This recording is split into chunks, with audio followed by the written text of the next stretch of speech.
ഡോക്ടർമാരുടെയും ആരോഗ്യരംഗത്തുള്ളവരുടെയും ആയുസ്സ് സാധാരണ സമൂഹത്തിലെ ആയുസ്സിനേക്കാൾ 10 വർഷം കുറവാണ് എന്നാണ് കരുതപ്പെടുന്നത്.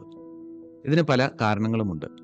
പലപ്പോഴും നമ്മൾ രോഗികളോട് നിങ്ങൾ എക്സസൈസ് ചെയ്യണം, നിങ്ങൾ ഓടണം, ഉറങ്ങണം, 8 മണിക്കൂറെങ്കിലും ഉറങ്ങണം എന്ന് ഡോക്ടർമാരെല്ലാം പറയുമെങ്കിലും പലപ്പോഴും ഡോക്ടർമാർക്ക്, ആരോഗ്യരംഗത്തുള്ളവർക്ക് ഇത് പാലിക്കാൻ പലപ്പോഴും പറ്റാറില്ല. പലപ്പോഴും അവർ നടപ്പ് പോലും കുറവാണ്. ഉറക്കം അവർക്ക് ബുദ്ധിമുട്ടാണ്. 8 മണിക്കൂർ ഉറങ്ങുക എന്നുള്ളത് പറയുന്നത് പലപ്പോഴും നടക്കുന്ന കാര്യമല്ല. ഇത്തരത്തിൽ രോഗികളോട് ഏറ്റവും കൂടുതൽ പറയുന്ന കാർഡിയോളജിസ്റ്റ് തന്നെയാണ്. നമ്മുടെ കൂടെയുള്ളത് ഡോക്ടർ ബ്ലസൻ, രാജഗിരി ആശുപത്രിയിലെ ഇന്റർവെൻഷണൽ കാർഡിയോളജിസ്റ്റ് ആണ്. അപ്പോൾ നമ്മൾ ഏറ്റവും കൂടുതൽ രോഗികളോട് പറയുന്നതും നിങ്ങൾ എക്സസൈസ് ചെയ്യണം, കൃത്യമായിട്ട് ഉറങ്ങണം, 8 മണിക്കൂറെങ്കിലും ഉറങ്ങണം, പറ്റുമെങ്കിൽ ഓടാൻ പറ്റുമെങ്കിൽ ഓടണം ചെറുതായിട്ടെങ്കിലും, ഇതൊക്കെ പറയുമെങ്കിലും എത്രത്തോളം കാർഡിയോളജിസ്റ്റുകൾ അല്ലെങ്കിൽ ഡോക്ടർമാർ ഇതൊക്കെ ചെയ്യുന്നുണ്ടോ എന്ന് ചോദിച്ചാൽ എനിക്ക് തോന്നുന്നു വളരെ ചുരുക്കം ഡോക്ടർമാർ മാത്രമേ ഉള്ളൂ എക്സസൈസ് ചെയ്യുന്നതും അവർ കൃത്യമായിട്ട് ആരോഗ്യം പാലിക്കുന്നതും. പലപ്പോഴും ഇതൊക്കെ പറയുമ്പോൾ പലരും കളിയാക്കി ചോദിക്കാറുണ്ട്, നമ്മളൊരു അസുഖം വരും അത് കുറുന്തോട്ടിക്ക് വാദം വരുമോ എന്നൊക്കെ തമാശയായിട്ട് ചോദിക്കാറുണ്ട്. പക്ഷേ നമുക്കാണ് ഏറ്റവും കൂടുതൽ പ്രശ്നങ്ങളും ആരോഗ്യ പ്രശ്നങ്ങളും ഉള്ളത്. ഡോക്ടർ ബ്ലസൻ ഈ കഴിഞ്ഞ ദിവസം ആംസ്റ്റർഡാമിൽ പോയി ഒരു ഫുൾ മാരത്തോൺ എന്ന് പറയുന്നത് എത്ര കിലോമീറ്റർ വരും? 42 കിലോമീറ്റർ മാരത്തോൺ. അത് ആംസ്റ്റർഡാമിലെ ഏത് മാരത്തോൺ ആണത്? ആ അനുഭവം ഒന്ന് പറയാമോ? ശരിക്കും സത്യത്തിൽ ഇത് എല്ലാവർക്കും വളരെയധികം ഒരു മോട്ടിവേറ്റിംഗ് ആയിട്ടുള്ള ഒരു കാര്യമാണെന്നാണ് ഞാൻ കരുതിയത്. ആംസ്റ്റർഡാമിൽ വർഷങ്ങളായിട്ട് അത് 49th ആംസ്റ്റർഡാം മാരത്തോൺ ആണ്. ECS ആംസ്റ്റർഡാം മാരത്തോൺ എന്ന് പറയുന്ന വേൾഡിലെ one of the famous and oldest മാരത്തോൺസിലൊന്നാണ്. അവിടെ ലോകത്തിൽ നിന്നുള്ള ഏകദേശം അവർ കാണിച്ചത് 169 കൺട്രീസിൽ നിന്നുള്ള റെപ്രസെൻറ്റേഷൻ ആ ഒരു മാരത്തോണിൽ ഉണ്ടായിരുന്നു. എല്ലാം ലോകത്തിലെ ഈവൻ ചെറിയ ഐലൻഡ്സ് രാജ്യങ്ങളിൽ നിന്ന് പോലുമുള്ള ആൾക്കാർ ഈ മാരത്തോണിന് വേണ്ടി അവിടെ വന്നിട്ടുണ്ട്. 52,000 റണ്ണേഴ്സ് അവിടെ ഉണ്ടായിരുന്നു ആ ഒരു മാരത്തോണിൽ. അതിൽ ഏകദേശം ഒരു 7,000 റണ്ണേഴ്സ് ഈ ഫുൾ മാരത്തോൺ ഓടിയവരാണ്. ഏകദേശം ഈ ഫുൾ മാരത്തോൺ ഓടുന്നതിൽ ഒരുപാട് ഇന്ത്യക്കാരുണ്ട്. അതുപോലെ എല്ലാ റേസിൽ നിന്നും പെട്ട ആൾക്കാരുണ്ട്. അതിൽ എത്ര ഡോക്ടർമാരുണ്ടായിരുന്നു എന്തെങ്കിലും അറിയാനായിട്ട് ഒരു വഴിയില്ല. പക്ഷെ എല്ലാ ഏജ് ഗ്രൂപ്പിലും ഉള്ള ആൾക്കാരുണ്ട്. Oldest man 84 years, oldest lady was 84 or 86 ആണ്. പക്ഷെ ഞാൻ മാരത്തോണിൽ കണ്ടിരിക്കുന്ന ഒരു രസകരമായിട്ടുള്ളതും സത്യത്തിൽ ഒരു സത്യം എന്ന് പറയുന്നത്, മാരത്തോണിൽ ഒരാളാണല്ലോ അതിന്റെ വിന്നർ എന്ന് പറയുന്നുള്ളൂ. ബാക്കി എല്ലാവരും സത്യത്തിൽ മത്സരിക്കുന്നത് അവനോട് തന്നെയാണ്. സ്വയം you are competing against yourself, അല്ലേ? നമ്മുടെ ടൈം ഇംപ്രൂവ് ചെയ്യുക, മാരത്തോൺ കംപ്ലീറ്റ് ചെയ്യുക, ഇതൊക്കെയാണല്ലോ. So your competitions only towards you, അല്ലേ? നമ്മൾ കൂടെ ഓടുന്ന ആളോട് നമ്മൾ സത്യത്തിൽ കോമ്പീറ്റ് ചെയ്യുന്നില്ല, അല്ലേ? അവരോട് നമ്മൾ വളരെ സൗഹൃദപരമായിട്ട്, ഇതുപോലുള്ള ഒരു മത്സരം ശരിക്കും മാരത്തോൺ മാത്രമേ ഉള്ളൂ എന്ന് എനിക്ക് തോന്നുന്നത്, അല്ലേ?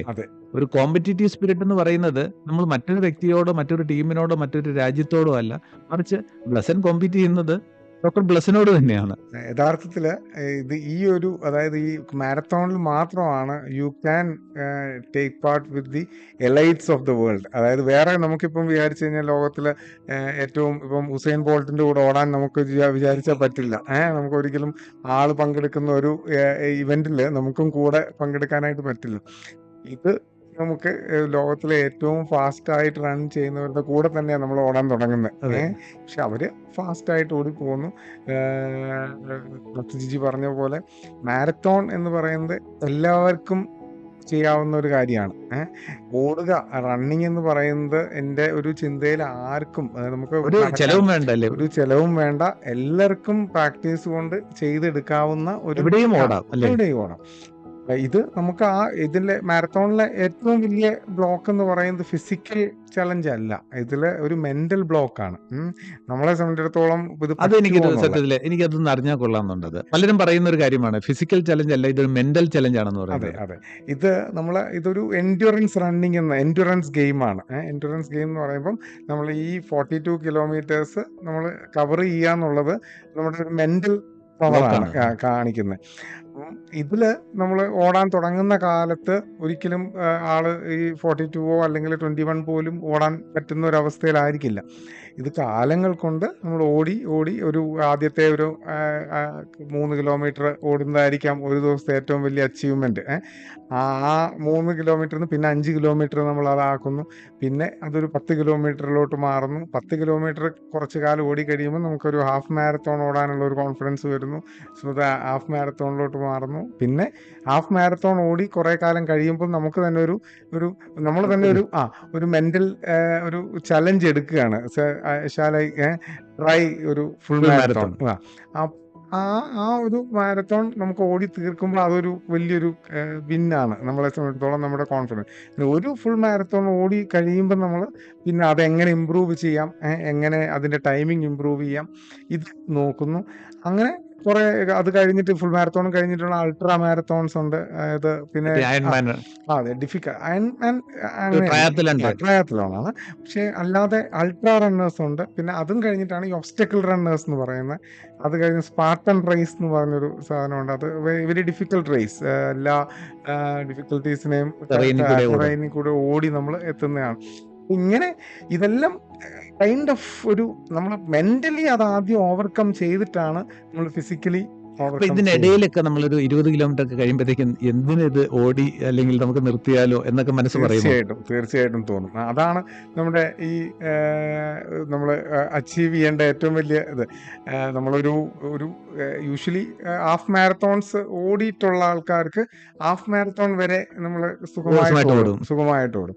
അത് കഴിഞ്ഞിട്ട് ഒരു 30 കിലോമീറ്റേഴ്സ് കഴിഞ്ഞ് കഴിഞ്ഞാൽ ഉള്ള ഒരു നമ്മുടെ സ്പീഡ് കുറയും, ഏക്സ് ആൻഡ് പെയിൻസ് ഒക്കെ തുടങ്ങും. അങ്ങനെ ആ ഒരു ഇത് വരുമ്പം നമുക്ക് പിന്നെ ഇത് അടുത്ത 12 കിലോമീറ്റർ എങ്ങനെ തീർക്കും എന്നുള്ളത് ഒരു ചലഞ്ചായിട്ട് വരും. പക്ഷേ ഈ പറഞ്ഞ പോലെ ആ ഒരു ഏക്സ് ആൻഡ് പെയിൻസ് ആണ് is the motivation to run more എന്നാണ് അപ്പൊ പറയുന്നത്. ഇത് കഴിയുമ്പോൾ ഉള്ള ആ ഫീലിംഗ് എന്താ? തീർച്ചയായിട്ടും ഒരു എന്താ പറയുന്നത്, you have one over your self. You are like somebody ഈ മാരത്തോൺ ഓടി കഴിയുന്ന എല്ലാവരും വിജയികളാണല്ലേ? അതെ. അതുകൊണ്ടാണ് എല്ലാവർക്കും മെഡൽ കൊടുക്കുന്നത്. എല്ലാവർക്കും മെഡൽ കൊടുക്കുന്നത് കൊടുക്കുന്നത്. സത്യത്തിൽ. അത് അപ്പം ആ ഒരു ഫീൽ എല്ലാവർക്കും ഉണ്ട്. ഐ കുഡ് അച്ചീവ് ഇറ്റ് എന്നുള്ളത്. അത് എന്ന് മാത്രമല്ല, നമ്മളെ ടൈമിംഗ് ഇമ്പ്രൂവ് ആയി കഴിയുമ്പോൾ അത് വലിയൊരു അച്ചീവ്മെന്റ് ആണ്. നമ്മൾ ഓരോ മാരത്തോണും കഴിയുമ്പം അതിന്റെ ടൈമിംഗ് ഇമ്പ്രൂവ് ആവുന്നു. പിന്നെ അതുപോലെ നമ്മൾ ഈ ടൈമിംഗ് ഇമ്പ്രൂവ് ആവുന്നതിനനുസരിച്ചാണ് അതുപോലെ നമ്മുടെ ഒരു ഫീലുണ്ട് മാരത്തോൺ കഴിയുമ്പോൾ ഉള്ളത്. സോ പക്ഷേ ആദ്യമായിട്ടൊക്കെ മാരത്തോൺ ഓടി കഴിയുമ്പോഴത്തേക്ക് നമ്മളൊരു നിർത്തുമ്പോൾ ഒരു അർദ്ധപ്രാണനായിട്ടാണ് നിർത്തുന്നത്. നമുക്ക് എഴുന്നേക്കാൻ പറ്റത്തില്ല. കുറച്ച് കഴിഞ്ഞ് നമ്മൾ കുറേ ഓടി കഴിയുമ്പം നമ്മൾ ആ മാരത്തോൺ കഴിഞ്ഞാലും നമുക്ക് നടന്ന് ഒരു ഹാപ്പി ആയിട്ട് തന്നെ. You feel very comfortable. അപ്പോൾ ഇതെല്ലാം ഓരോ ഈ കുഞ്ഞ് നടക്കാൻ തുടങ്ങുമെന്ന് പറയുന്ന പോലത്തെ ഓരോ മൈൽ സ്റ്റോൺസ് ആണ്. U achieve over A course of time. ഒരു ഓടുന്ന കാർഡിയോളജിസ്റ്റ് അല്ലെ, ഒരു മാരത്തോൺ കാർഡിയോളജിസ്റ്റിനെ കാണുമ്പോൾ സത്യത്തില് ഈ പേഷ്യൻസിനൊക്കെ ഇത് ഏറ്റവും കൂടുതൽ നമ്മൾ പറയുന്ന കാര്യം പ്രാവർത്തികമാക്കുന്ന ഒരു ഡോക്ടർ എന്ന് പറയുന്നത് വലിയൊരു കാര്യമാണ് അല്ലേ?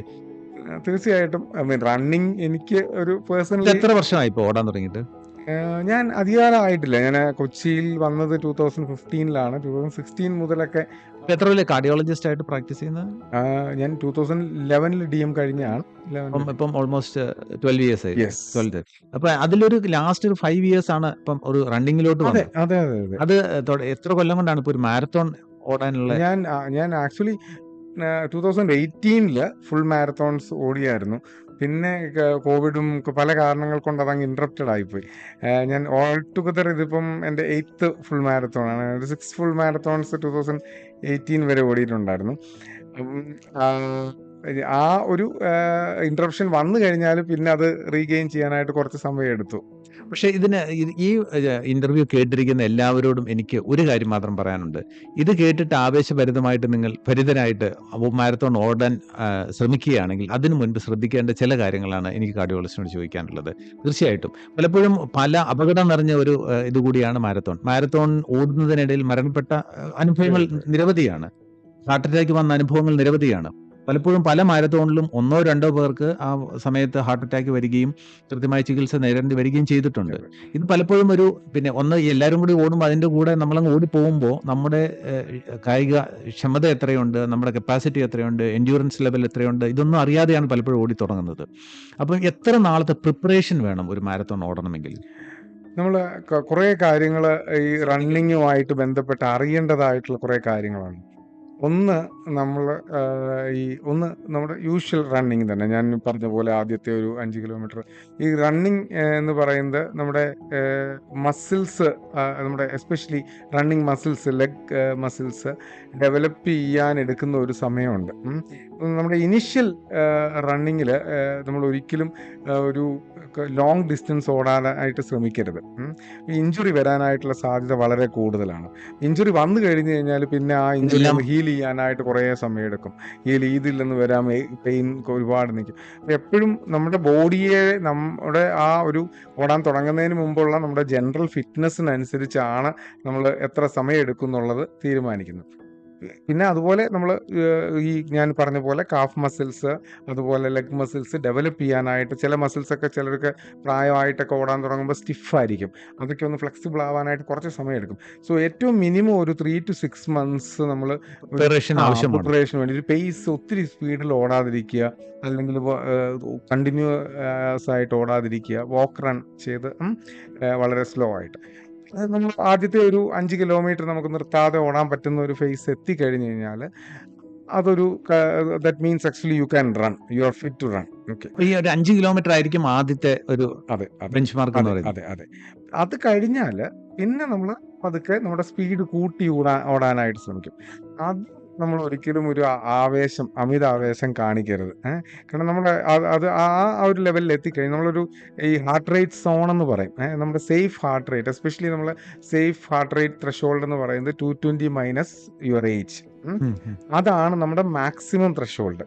അതിൻ്റെ 80% ആയിരിക്കണം നമ്മുടെ മാക്സിമം നമ്മൾ അച്ചീവ് ചെയ്യാനായിട്ട് ശ്രമിക്കേണ്ടത്. ഓക്കെ, മാക്സിമം അച്ചീവ് ചെയ്യാനായിട്ട്. ഫോർ എക്സാമ്പിൾ 50 ഏജ് ഉള്ള ഒരാളാണെങ്കിൽ എൻ്റെ കാര്യം പറയുകയാണെങ്കിൽ ഏകദേശം ഞാൻ ഇപ്പം 45, നമ്മൾ ഒരു 220 മൈനസ് 175 അടുപ്പിച്ച് എനിക്ക് ആണ് മാക്സിമം. അതിൽ എക്സീഡ് ചെയ്യുന്നത് എന്നെ സംബന്ധിച്ചിടത്തോളം ഒരു ത്രെറ്റാണ്, ഹെൽത്ത് ത്രെറ്റാണ്. അത് എക്സീഡ് ചെയ്യാൻ പാടില്ല. അതിൻ്റെ സേഫ് സോൺ എന്ന് പറഞ്ഞാൽ അതിൻ്റെ 85%, അതായത് റഫ്ലി അറൗണ്ട് ഒരു 150 അതായിരിക്കണം നമ്മുടെ മാക്സിമം ഹാർട്ട് റേറ്റ് നമ്മൾ അച്ചീവ് ചെയ്യാൻ ശ്രമിക്കുന്നത്. So Indian endurance running like മാരത്തോണിൽ നമ്മൾ പ്രാക്ടീസ് ചെയ്യേണ്ടത് എപ്പോഴും അതിലും ഒരു 20 ഹാർട്ട് റേറ്റ് കുറഞ്ഞ് നിൽക്കണം. അപ്പോൾ ആ ഒരു 125, 130, ഒരു മാക്സിമം 140 ലെവലിൽ നമ്മൾ ഓടി ശീലിക്കണം. ഈ ഒരു ഹാർട്ട് റേറ്റിൽ ആ ഒരു ഹാർട്ട് റേറ്റ് എക്സീഡ് ചെയ്യാത്ത രീതിയിൽ നമ്മൾ ദൂരം കൂടുതൽ ഓടി അപ്പം ഈ പ്രാക്ടീസ് ചെയ്യുന്ന അനുസരിച്ച് ഈ ഹാർട്ട് റേറ്റ് അച്ചീവ് ചെയ്യാനുള്ള VO2 മാക്സ് എന്ന് പറയുന്നത് നമ്മുടെ ഓക്സിജൻ ഏറ്റവും കൂടുതൽ ലോഞ്ചിവിറ്റിയുടെ ഏറ്റവും വലിയ മാർക്കർ എന്ന് പറയുന്നത് VO2 മാക്സ് കൂടിക്കൊണ്ടിരിക്കും. നമ്മൾ അത് പ്രാക്ടീസ് വഴി മാത്രമേ നമുക്ക് അച്ചീവ് ചെയ്യാൻ പറ്റുള്ളൂ. അപ്പം ഈ വലിയ എലൈറ്റ് റണ്ണേഴ്സ് ഒക്കെ അവർ ഈ വലിയ സ്പീഡിൽ ഓടുമ്പോഴും അവരുടെ ഹാർട്ട് റേറ്റ് നിൽക്കുന്നത് ഈ ഒരു 140, 150 സോണിലേ എത്തുള്ളൂ. ഒരിക്കലും അത് കൂടുതൽ എക്സീഡ് ചെയ്യത്തില്ല. അവർക്ക് ആ ഒരു റേഞ്ചിൽ അവർക്ക് എത്ര വേണമെങ്കിലും ഓടാം. അവർക്ക് 40 കിലോമീറ്റർ 50, കാരണം ആ ബോഡി അതനുസരിച്ച് അഡ്ജസ്റ്റഡ് ആണ്. നമുക്ക് ഒരിക്കലും ഒരു 150 അല്ലെങ്കിൽ ഒരു ഞാൻ പറഞ്ഞ പോലെ എൻ്റെ ത്രഷോൾഡ് നമ്മൾ പറഞ്ഞ പോലെ 170, ഇപ്പോൾ 150ക്കും 175നും ഇടയ്ക്കാണ് ഞാൻ ഓടുന്നതെങ്കിൽ ഞാൻ ഒരു 5 കിലോമീറ്റർ കഴിയുമ്പോഴത്തേക്ക് ഞാൻ തളർന്നു പോകും. അല്ലെങ്കിൽ 10 കിലോമീറ്റർ കഴിഞ്ഞ് ഞാൻ വീഴും എന്നുള്ളത് ഉറപ്പാണ്. നമുക്ക് ബോഡിക്ക് ഒരിക്കലും അത്രയും ഒരു സ്റ്റാൻഡ് ചെയ്യാൻ പറ്റത്തില്ല.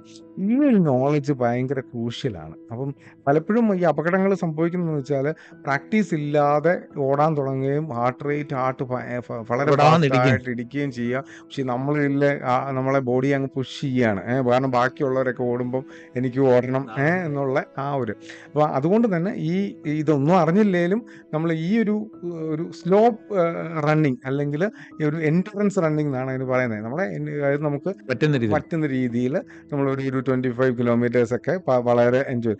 അതിന് വേറെ അതായത് നമുക്കൊരു കൂട്ടുകാരനുണ്ട്, ആളുമായിട്ട് നമുക്ക് വർത്തമാനം പറഞ്ഞുകൊണ്ട് ഓടാൻ പറ്റണം. അങ്ങനെയാണ് അതിന്റെ ഒരു ട്രെയിനിങ് പറയുന്നത്. So if you can talk and run, that means actually you are doing an endurance workout.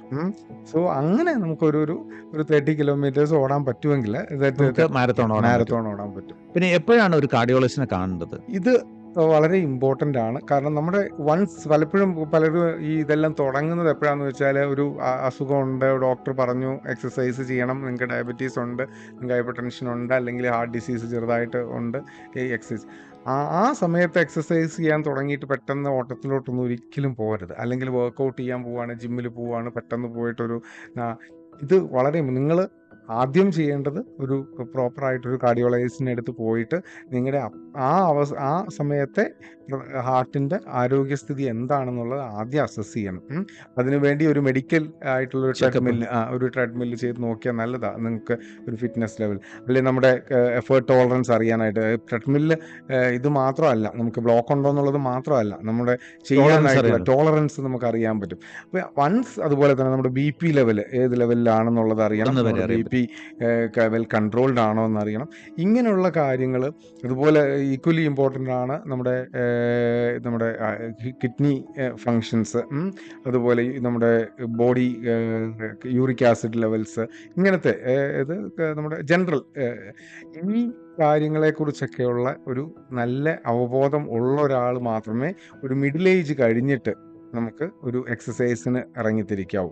പലപ്പോഴും ജിമ്മിലൊക്കെ വർക്കൗട്ട് ചെയ്യുമ്പം പെട്ടെന്ന് അപകട മരണങ്ങൾ സംഭവിക്കുന്നു. ഇതിൻ്റെയൊക്കെ കാരണം എന്ന് പറഞ്ഞാൽ അവർ പലപ്പോഴും ഈ കാര്യങ്ങൾ അറിഞ്ഞിട്ടോ അല്ലെങ്കിൽ അറിഞ്ഞിട്ട് അത് ചികിത്സിക്കുന്നതിന് പകരം എക്സസൈസിൽ കൂടെ മാറ്റിയെടുക്കാം എന്നുള്ള ഒരു അബദ്ധധാരണയെ കൂടെ വരുന്നവരുണ്ട്.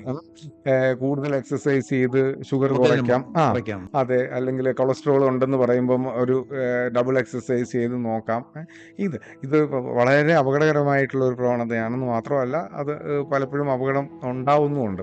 എപ്പോഴും നമ്മൾ നമ്മുടെ ഒരു പ്രീ എക്സിസ്റ്റിംഗ് ഹെൽത്ത് സ്റ്റാറ്റസ് എന്താണെന്ന് അറിഞ്ഞിട്ട് മാത്രമേ. ഇപ്പം പലരും ഇപ്പോഴത്തെ 2 രീതിയിലാണല്ലോ തോന്നുന്നത്. ഒന്ന് നമ്മൾ ജിമ്മിൽ പോകുന്നു, ഒന്ന് ഓടാൻ പോകുന്നു, അല്ലേ? ഒരു റണ്ണേഴ്സ് ഉണ്ട്, ഒന്ന് ഈ ജിമ്മിൽ പോകുന്നവരുണ്ട്. ഇത് രണ്ടും കൂടെ കമ്പൈൻ ചെയ്യണോ വേണ്ടത്, അതോ മസിൽ ബിൽഡ് ചെയ്യാനായിട്ട് നമ്മൾ റണ്ണിങ്ങും രണ്ടും ആവശ്യമല്ലേ? തീർച്ചയായിട്ടും ഇതിനെക്കുറിച്ച് വളരെ വ്യക്തമായിട്ടൊരു ധാരണ നമുക്ക് ഉണ്ടാവേണ്ട ആവശ്യമാണ്. ഒന്ന്, നമ്മളെ എയ്റോബിക് എക്സസൈസ് ആണ്, അതായത് നമ്മൾ സാധാരണ കാർഡിയോ എന്നാണ് എക്സസൈസിന് അങ്ങനെ പറയുന്നത്. 2 നമ്മുടെ വെയിറ്റ് ട്രെയിനിങ് എക്സസൈസസുകളാണ്.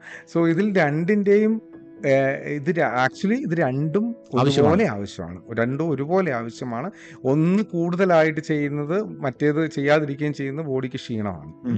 നമ്മൾ എപ്പോഴും അറിയേണ്ട ഒരു കാര്യം എന്ന് പറഞ്ഞാൽ നമ്മുടെ മസിൽ മാസ്, നമ്മുടെ ഓർഗൻ ഓഫ് ലോഞ്ചിവിറ്റി.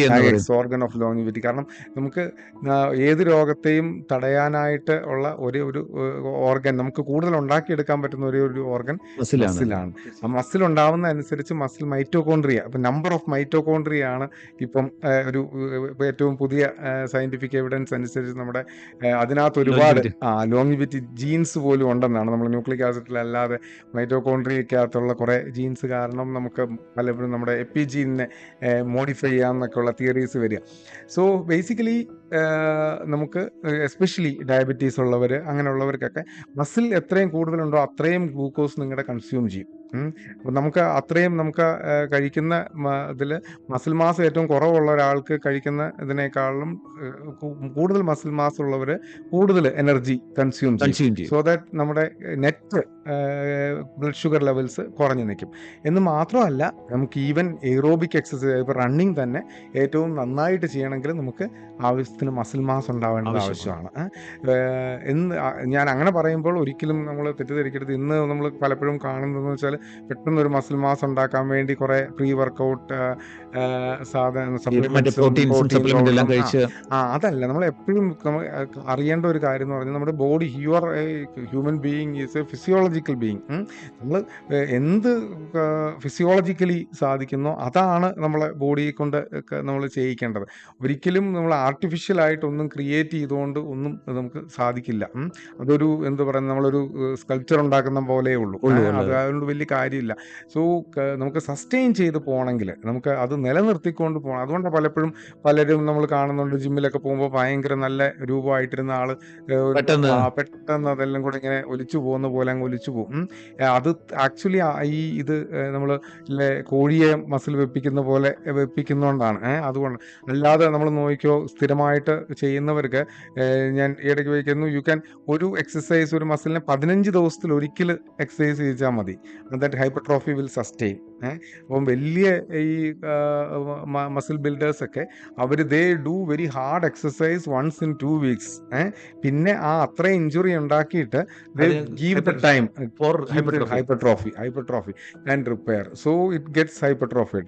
So അതിലൊരിക്കലും അത് പിന്നെ നമ്മൾ പക്ഷേ നമ്മൾ ഇന്നത്തെ ഈ ജിം ട്രെയിനേഴ്സിനോടൊക്കെ ചോദിച്ചാൽ അവർ പറയില്ല ഒരാഴ്ച കഴിയുമ്പോൾ തന്നെ നിങ്ങളുടെ എല്ലാം പോകും. അങ്ങനെയല്ല ആ തിയറി. അപ്പം ഞാൻ പറഞ്ഞു വന്നത് നമ്മൾ ഈ ഫിസിയോളജിക്കലി ഇതിനെ ഡെവലപ്പ് ചെയ്തെടുക്കുകയാണെങ്കിൽ യു വിൽ ബിക്കം. അതുകൊണ്ടൊന്നും ലോകത്തിലെ നല്ല റണ്ണേഴ്സൊക്കെ നല്ല മസിലുള്ളവരും നല്ല ഫിറ്റ് ആയിട്ടുള്ളവരുമാണ്. ആൻഡ് ഈ സാർപ്പീനിയ തന്നെ നമ്മളെ ഈ മസിൽ കുറഞ്ഞു പോകുന്ന മസിൽ അവസ്ഥ. കുറഞ്ഞു പോകുന്ന അവസ്ഥ അത് എയറോബിക്സിന്റെ ഒരു നെഗറ്റീവ് സൈഡായിട്ട് പറയും. പക്ഷെ അത് നമുക്ക് കോമ്പൻസേറ്റ് ചെയ്യാനും അതിനെ യൂട്ടിലൈസ് ചെയ്യാനായിട്ടും നമുക്ക് ഈ വെയിറ്റ് ട്രെയിനിങ് എക്സസൈസിലൂടെ സാധിക്കും. ഇപ്പൊ പറയുന്ന കാര്യങ്ങൾ പ്രാവർത്തികമാക്കുന്ന നമ്മുടെ മാരത്തോൺ കാർഡിയോളജിസ്റ്റിന് നന്ദി. Thank you. Thank you.